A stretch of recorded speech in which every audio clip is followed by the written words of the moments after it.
Assalamualaikum warahmatullahi wabarakatuh. Today, I will share about post-Keynesian. What is post-Keynesian? Post-Keynesian is combine of macroeconomic theory and microeconomic theory.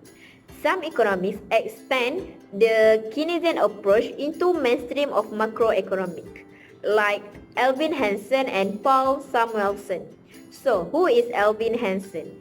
Alvin Hansen is people who publish the business cycle theory, which is support the Keynes idea which government need to intervene to stabilize the economy. Alvin Hansen used the ISLM model to explain the business cycle theory, while classical use ADLS model to explain the business cycle theory. So, ISLM theory. For example, if the interest rate increase, the saving will be increased and the investment will be decreased. If the interest rate decrease, the saving will be decreased and investment will be increased. So we can see that interest rate have the positive relationship with the saving and negative relationship with the investment. So we go to the LM side. If interest rate increase, the money demand will be decreased. Since everyone tend to save their money, right? If the interest rate decrease, the money demand will be increased. So any shocks that make IS curve turn to the right and LM curve turn to the left, it will affect the GDP. So, we go to Paul Samuelson. Who is Paul Samuelson? Paul Samuelson is a mathematician that combine integrated and mathematics economic. He has a textbook economic that have 1 million of students in the college level. The major contribution is Philip curve, simple algebra of income determination, the multiplier oscillator interaction, comparative statistics, public expenditure theory, efficient market theory, and factor price equalization theory. Major tenet of post-Keynesian. First, pronounce cyclical instability. The investment need to grow sufficiently to ensure the national income and output is in the steady rate. If the investment less than required, it will make the economy slow down and unemployment rises. Endogenous money. The stock of money being endogenous to the economy. If wages increase, it will make the cost of production increase, make the capital firm increase. Hence, the business borrowing will be increased and the stock money will be rises. Neo-Ricardian. Price and wages are determined by the production technique used. The actual distribution of income between wages and profit are depend on the struggle class, on public policy that alter the distribution and rate of investment. Markup pricing. Price is set up by the oligopolistic corporation. Oligopolistic set the price above the current cost. The price will not reflect the current demand, but it will reflect the future demand. If the cost rises, the price will be increased to maintain the markup over the price. Income policy. A successful income policy is slow down the inflation, minimize the redistribution of income, and avoid the loss of output. So, post-Keynesian is causing the recessions and focus on expenditure and income distribution. Assalamualaikum and hi, my name is Nuratifa binti Shamsiri. Now I will continue based about the difference between Neo-Keynesian, post-Keynesian and New Keynesian. New Keynesian was not same as a New Keynesian, were one of the first successor group. They aim to integrate Keynes' insight into mathematical framework.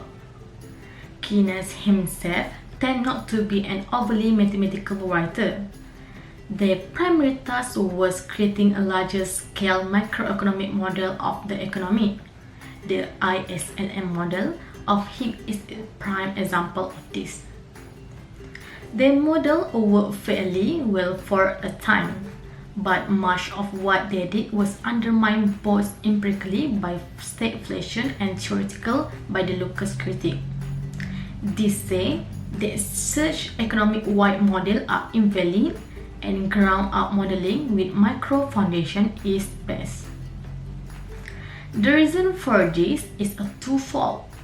First, the model reflects the structural parameter of the economy, where any policy change is a change in the structure. So, the model cannot properly assess policy change. Second, it presumes stable relationship that people will not adjust their behavior, meaning its results are deterministic. New Keynesian is that they on board the Lucas critique and aim to reconcile Keynesian effects such as unemployment, economic downturn, and erratic investment behavior with an orthodox theoretical framework of rational and well-informed agents. New Keynesian also look to things like friction, which is time lag between decisions and action, to explain macro behavior that will otherwise imply economic irrationality. This framework is relatively dominant in modern economy, and among the prominent New Keynesian is Paul Krugman and Joe Stiglitz.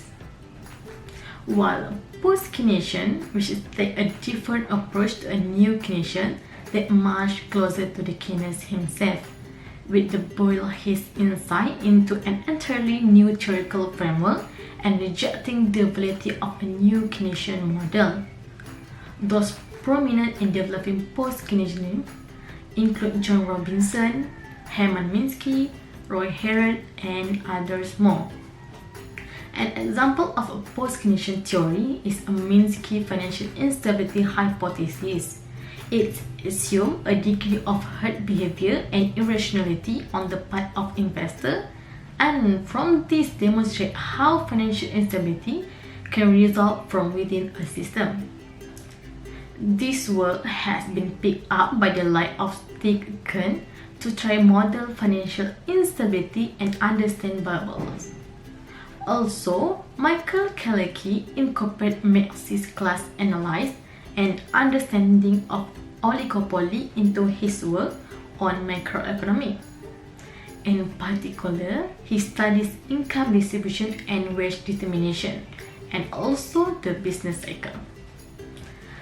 Others, post-Keynesian, have looked in detail at the nature of things taken for granted by the mainstream, such as money in lending modern monetary theory and capital in the Cambridge Capital controversy. The impact of a radical uncertainty is another particular interest of post-Keynesians.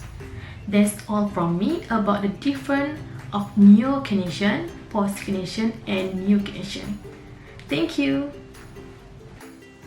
Assalamualaikum and hi. My name is Nurul Syafiqah binti Azmi. Next, I will proceed to the policy that we choose. My friends and I decided to choose the Shared Prosperity Vision 2030. Before going through to the related points of the policy and the post-Keynesians, I will explain briefly about the Shared Prosperity Vision 2030. The Shared Prosperity Vision 2030 is a policy which a commitment to make Malaysia a nation that achieves a sustainable growth along with fair and equitable distribution across income groups, ethnicities, regions, and supply chains. The aim of this policy is to provide decent standard of living to all Malaysians by 2030. Besides, the objective of the policy are restructuring economy, addressing inequalities, and nation building. In order to achieve the objective, there are a few guiding principles. My friends and I think that some of the guiding principles can be related to the post-Keynesians. Therefore, I will continue to the points that related to the post-Keynesians. Basically, the post-Keynesians is about the income distributions. Hence, I think that this policy somehow related to the post-Keynesians, as the Shared Prosperity Vision 2030 stated that the commitments to achieve sustainable growth with fair and equitable distribution.